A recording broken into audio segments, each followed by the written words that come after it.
All right, well, let's continue that note a little bit. There was a few other, the lieutenant commander in there because he's kind of in Jesse's position. You want to look what he did. Look what he did. Now, I don't agree. Maybe he did get assaulted. Maybe he'll pop back to life, play the Tupac card because he's an actor. I heard it come up. You have to track all of those multi-worlding circumstances. Play the game as if you're gonna hit a decision that still correlates to probability. The decision you made might touch into it, cutting it down, narrowing in some things. And again, you see the chess playing lieutenant commander there and Space Force commander come across the board. You hear numbers about their pay, you hear numbers about the system, you see the looseness in it, some training outs. And you stack them on the pallet.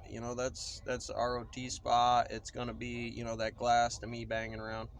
But we do got a guy in here. His name's Sam. And he's been working. He comes in about 10-15 minutes late every day or something like that. And every time he comes in, as far as I know, at 9 o'clock, and he's fine. He's a good worker. He likes to push to the front a lot of times, which isn't great in the beginning because you got to get the stacks, but he's getting there. He's on the number for it, where I just kind of said, all right, you can stack good enough. I can watch the packs, and we felt each other out inside of what I need to do inside here, and he's a young kid. I remember being a young kid in the Oilers number of it all, so, you get mashed, you get turned into goo in there like that. And and you want to play accordingly to that stuff. You want to make sure that you're on mindset to what that stuff's about. Because that's a lot about that discrimination. You want to look at that moral license to hold the crowbar like that, and eventually kind of walk around the mill as a master mason, where it's like, sure, if I have to grab up extra things, that's the can't. You look down the line, you see the beep beeps on the system. I should have grabbed them. I shouldn't have grabbed them.